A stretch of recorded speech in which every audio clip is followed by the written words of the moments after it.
Hello guys, very good morning. ఇప్పుడు actually బయటికి వెళ్ళడానికి రెడీ అవుతున్నాము. అండ్ చాలా చెప్పాలనుకుని మొదలుపెట్టానండి, మర్చిపోయానండి కెమెరా స్టార్ట్ అయ్యేసరికి. ఓకే, అయితే ఇక్కడ క్లైమేట్ ఉందండి, ఒక దండం. లిటరల్లీ సమ్మర్లో వచ్చాము, అది తెలియక. వచ్చిన తర్వాత అర్థమైంది ఈ బయట ఎలా ఉంది అంటే, రూమ్లో ఉన్నంతసేపు ఏమో ఫుల్ వేసి అడుగు కింద పెడితే కూడా చల్లగా ఉంది అనమాట, ఐస్ పైన పెట్టినట్టు. హోటల్ గేట్ కూడా కాదు, యాక్చువల్లీ హోటల్ డోర్ బయటకు వెళ్తే పెనం మీద కూడా కాదు, డైరెక్ట్గా పొయ్యిలో కాలు పెట్టినట్టుంది. అంత దారుణంగా ఉంది. బయట వ్యూ యాక్చువల్లీ మీకు చూపించలేదు కదా. ఇది బయట view. And we have Burj Khalifa ఉంది అక్కడ, ఇక్కడ ఉంది. కానీ ఎంత దారుణంగా ఉంది అంటే, అది కనిపిస్తుంది కానీ మనకి మసగ్గా కనిపిస్తుంది అంటాం కదా, అలా ఉంది. దానికి రీజన్ ఏంటి అంటే, పొల్యూషనో లేకపోతే ఇంకోటి ఏం కాదు. ఎండ వస్తుంది కదా, ఎండకి చుట్టుపక్కల అన్ని గ్లాస్ బిల్డింగ్స్ ఉన్నాయి కదా, వాటి రిఫ్లెక్షన్స్ ఉంటాయి కదా, ఆ వేవ్స్ మధ్యలో అది కనిపించకుండా పోయింది. అంటే అంత వేడి ఉందన్నమాట. సో దాన్ని వేడి అంటాంలేండి, ఇంకా అంతకుమించి ఏమనడం లేదు.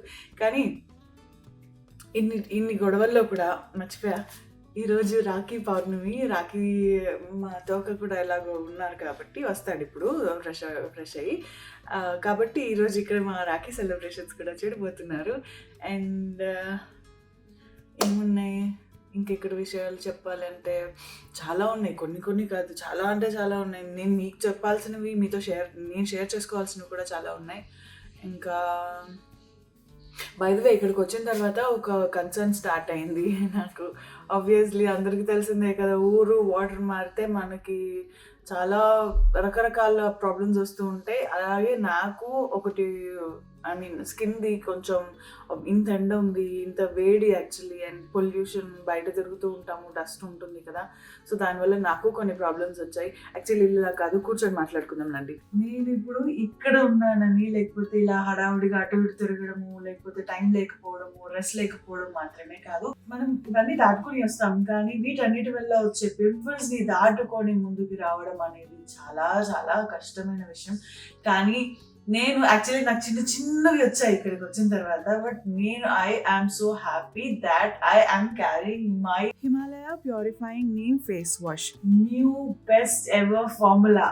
సో ఇలాంటి కండిషన్ లో ఉన్నప్పుడు మనము ఈవినింగ్స్ వచ్చిన తర్వాత కానివ్వండి, డే మొత్తం ఉన్నది అంతా పొల్యూషన్, డర్ట్, డస్ట్, ఆయిల్, ఇదంతా నేను అన్ని స్టెప్స్ చేసుకొని పడుకునేంత టైం ఉండదు. యాక్చువల్లీ ఫుల్ స్ట్రెస్ అయిపోతాను. కాబట్టి ఈ ఒక్క ఫేస్ వాష్ నాకు ప్రతి ఒక్క ప్రాబ్లంకి సొల్యూషన్ అయింది. ఎందుకని అంటే, ఇది 5 days లో పింపుల్స్ తగ్గిస్తుంది అని clinically proven. And also prevents from pimples coming back to, అంటే పింపుల్స్ వస్తాయి మళ్ళీ అనే స్ట్రెస్ అనేది అసలు ఉండదు. ఇది జస్ట్ నీమ్ లీవ్స్ తో మాత్రమే చేసింది కాదు, 5 పవర్ఫుల్ పార్ట్స్ ఆఫ్ నీమ్ తో చేశారు. అంటే young leaves, mature leaves, stem, fruit, flower, ఈ 5 పార్ట్స్ తోటి చేశారు. కాబట్టి మన పింపుల్స్ ని కంట్రోల్లో ఉంచుతుంది. ఈ formula soap free and skin friendly pH కూడా ఉంటుంది. ఇది మన స్కిన్ ని ఎప్పుడు డ్రై అవుట్ చేయదు. It just feels clean, fresh and hydrated.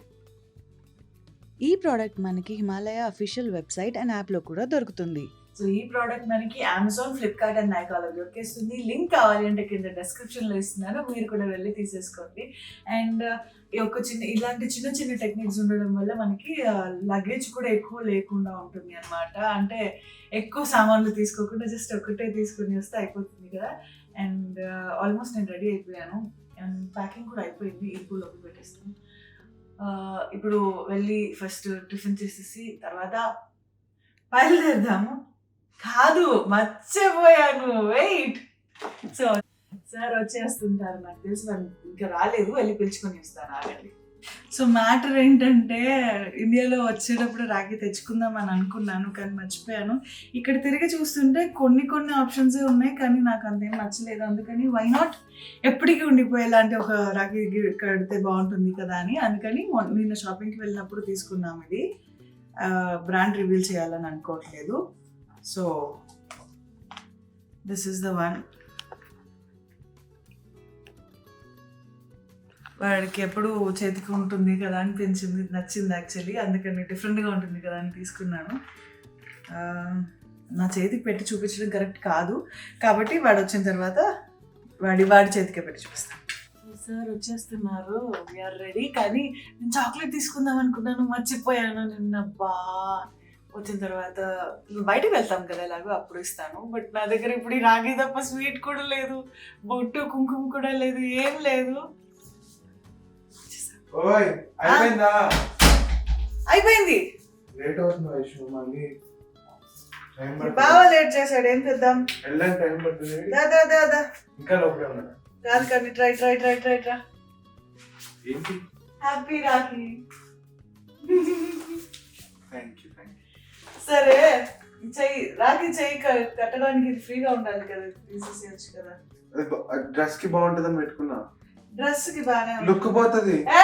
Rakhi కావాలా నీకు, లుక్ కావాలా? సరే తీసి. చెయ్యి కూడా ఖాళీగా పెట్టుకోలేదు తెలుసా వీడు రాఖీ కనీసం. ఓ వీడియోగా స్టార్ట్ చేసావా? ఒక్క నిమిషం. సో ఇది పర్మనెంట్ రాఖీ, ఒక రోజు మాత్రమే ఉంచుకుని తీసే రాఖీ కాదు. పర్మనెంట్ రాఖీ ఏంటి? పర్మనెంట్ అంటే నీకు ఎప్పుడు రక్షగా ఉంటుంది అన్నమాట. రాఖీ నాకు రక్ష ఉంటుందా? నీకేం కాకూడదు, నువ్వు బాగుండాలని కట్టేదే రాఖీ రాదా, మీనింగ్ అదే అండి.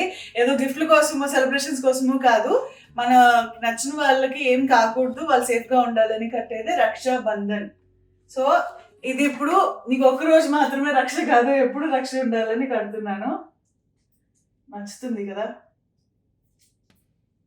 యాక్చువల్లీ నువ్వు ఇది తీసుకున్నప్పుడు నువ్వు లేవు, పక్కన ఎక్కడో ఉన్నావు, అందుకని వీడికి తెలీదు. So all the best, God bless you. జీవితాంతో నువ్వు హ్యాపీగా ఉండు, నన్ను హ్యాపీగా ఉంచు. చూద్దాం, అదైతే సెకండ్ అయితే ట్రై చేద్దాం. ఫస్ట్ అయితే ఉంటుంది, ఫస్ట్ ఆల్వేస్ ఉంటుంది. ఇప్పుడు ఎంత అన్యాయం రే, నువ్వు ప్రశాంతంగా ఉంటే చాలా, నన్ను ఉంచక్కర్లేదా? బాగుంది. ఎలా ఉంది రాఖీ? బాగుంది, చాలా బాగుంది. డిఫరెంట్గా చేద్దాం అనిపించింది ఫస్ట్ టైం. సో యాక్చువల్లీ నిన్న మనం అందరం తిరుగుతున్నప్పుడు నువ్వు బావ కోసం చూసినప్పుడు నేను అనుకున్నా ఏదైనా యాక్సెసరీస్ తీసుకుందాము, మనం ఎప్పుడైనా షాపింగ్ చేయం కదా, మన కోసం ఒకటి ఎప్పుడైనా చేద్దాం అనుకున్నా. కానీ నేను తిరిగిన ఫ్రస్ట్రేషన్ లో ఏం చూసుకోకుండా వచ్చేసాను. సో ఇది నేను చూస్తుంటే బావ కోసం అనుకున్నావా? ముందు వేరే స్టోర్ లో చూసినప్పుడు బావ కోసం అనుకున్నా, బట్ ఇది వేరేది. అది వేరేది ఉంది యాక్చువల్లీ, అక్కడ వేరే చోట ఉంది కానీ అది కరెక్ట్ గా అనిపించలేదు కదా. సో అది నాకు అది అలా నచ్చలేదని అన్నాను, అందుకని నేను చూస్తున్నానని చూసాడే కానీ ఎవరి కోసం అని నాకు వాడికి తెలియలేదు. So okay, it's a surprise and thank you so much. ఏం మాట్లాడుతున్నాను అర్థం కావట్లేదు. సో బయలుదేరిపోతాను. సో మా వారు కొంచెం కెమెరా ముందుకు రారు కాబట్టి మీకు తెలుసు కదా, అందుకని ఇంకా మనం బయలుదేరిపోదాం పదండి.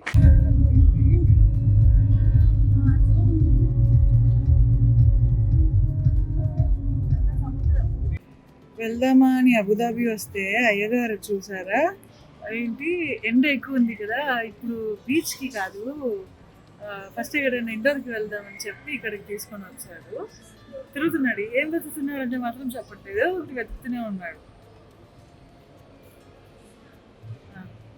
సో వాడు ఎటు వెళ్ళాడో వెళ్ళి ఫాలో అవ్వాలి. కాబట్టి ఇక్కడ మెయిన్ ఇంపార్టెంట్ ఏంటంటే, ఇంకొకటి జనాల్ని వీడియోస్ తీయకూడదు. కాబట్టి మ్యాక్సిమం నాకు కుదరట్లేదు, కుదిరినంత వరకు వీడియోస్ చేయడానికి ట్రై చేస్తాను కూడా. ఎందుకంటే ఇప్పుడు దాకా జరిగింది, ఇంకా ముందు కూడా జరగబోయేది అదే. చాలా విషయాలు చెప్పాలన్నాను కదా, అందులో ఇది ఒకటి. నా చుట్టుపక్కల ఫ్రేమ్లో ఎవరైనా వస్తున్నారో అని చూసుకోవాల్సి వస్తుంది తెలుసా. సో ఇక్కడ ఇలా మాట్లాడుకుంటూ ఉంటే పిచ్చిదాన్ని అనుకుంటారేమో, వెళ్ళి వాడి దగ్గరికి వెళ్దాం.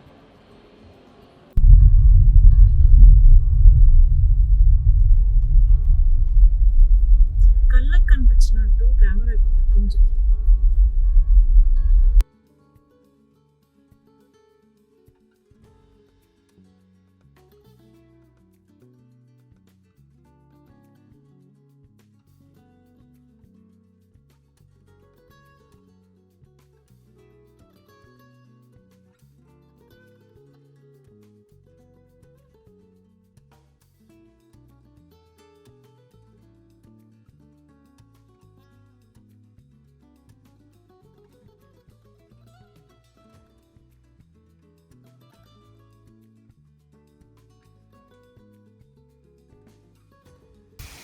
గాలికోండి తడిచిపోతానని భయం వేస్తుంది, కానీ ఒకసారి ఎక్స్పీరియన్స్ చేద్దామనేసి ఫౌంటైన్. యాక్చువల్లీ మాకు దుబాయ్ ఫౌంటైన్ షో కూడా లేదు, ఈ సీజన్లో ఆఫ్ చేశారు. అందుకే చెప్పాను కదా చాలా మిస్ అయ్యాను నేను. సో ఇదన్నా ఎక్స్పీరియన్స్ అయిపోతే వచ్చి వేస్ట్ అవుతుంది కదా అని ట్రై చేద్దాం, కానీ ప్రస్తుతానికి కొంచెం వేరే భయం వేస్తుంది.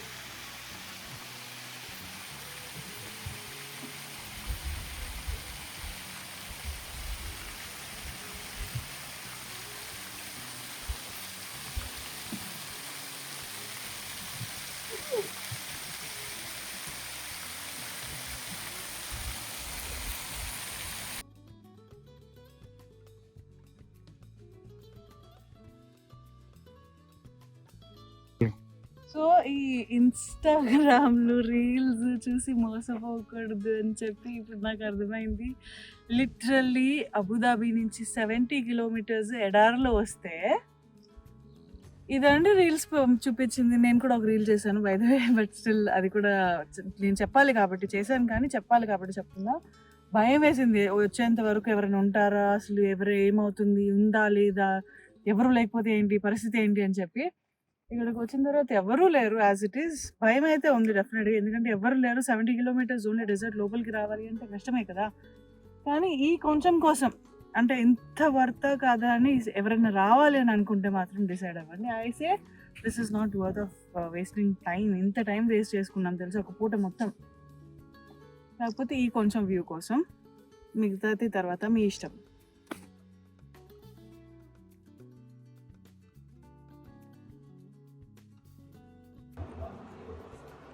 మళ్ళీ పెద్ద నవ్వుతూ వచ్చింది నాకు. మా వారు ఒకరు షాపింగ్ వేరే దగ్గర ఉన్నారు, నేను ఎప్పుడు నా కోసం వస్తానని చెప్పేసి వచ్చాను. ఆయనకి గిఫ్ట్ తీసుకోవాలి ఈ రోజు అనిపించింది. యాక్చువల్లీ మొన్నటి నుంచి అనుకుంటున్నా, తీసుకోలేదు. ఆప్షన్స్ ఏమైనా దొరుకుతాయని. బల్మెన్లో నాకు 2 ఆప్షన్స్, ఒకటి ఈ వాలెట్, ఏది డిసైడ్ అవ్వాలో అర్థం కావట్లేదు. స్లీక్ అండ్ కాంపాక్ట్ ఉంది. ఇది కొంచెం బండగా ఉంది, కానీ క్యారీ చేయడానికి ఎక్కువ పనికి వస్తుంది కదా అని నాకు తెలియదు. అంటే అటుపడి ఇటుపడి ఒకటైతే సెలెక్ట్ చేశాను. అది ఇప్పుడు ఏది అనేది మీకు చూపించడం కంటే డైరెక్ట్ ఇంటికి వెళ్ళిన తర్వాత ఆయనకి తీసుకుంటాను. ఇక్కడ రూమ్కి వెళ్ళిన తర్వాత చూద్దామా, ఇంటికి వెళ్ళిన తర్వాత ఒకసారి మొత్తం అసలు షాపింగ్ అన్బాక్సింగ్ వీడియోస్ చేస్తాను. ఆ రోజు ట్రై చేస్తాను. అసలు ఇప్పుడు ఎలా తీసుకున్నారు బాగా కనిపించకుండా, అది నిజే టాస్క్. ఇప్పుడు నా చేతిలో కవర్ లేవు, అన్నీ అక్కడ పెట్టేసి వచ్చాం కార్లో. నేను తీసుకున్నానని చెప్పినప్పుడు నేను తీసుకున్నాలే అని చెప్తా. ఓకే కదా, డన్. సో అది మా ప్లాన్. ఇవన్నీ ఆప్షన్స్ ఉన్నాయి. 2 గంటల నుంచి టైం పాస్ చేసి మేడం గారు ఒకటి సెలెక్ట్ చేశారు. అది ఒకటి సెలెక్ట్ చేయడానికి నాకు ఎన్ని డేస్ పట్టింది. కానీ 3 days నుంచి మేము వచ్చిన దగ్గర నుంచి తిరుగుతూనే ఉన్నాను. యాక్చువల్లీ చూస్తూనే ఉన్నాను. ఈ రోజు కుదిరింది తీసుకోవడానికి ముహూర్తమే. చూపించామంటే మాత్రం అయిపోతా చెప్తున్నాను. నాకు ఇది నచ్చింది కదా, వైషుకు ఒకటి నచ్చింది, నాకు ఇది నచ్చింది. అరే నాకు అది బాగానే ఉంది కదరా అంటే నాకు ఎందుకు కన్ఫ్యూజ్ చేశాను మరి. ఇది నాకు నచ్చింది, లైట్ గా ఉంది కాబట్టి.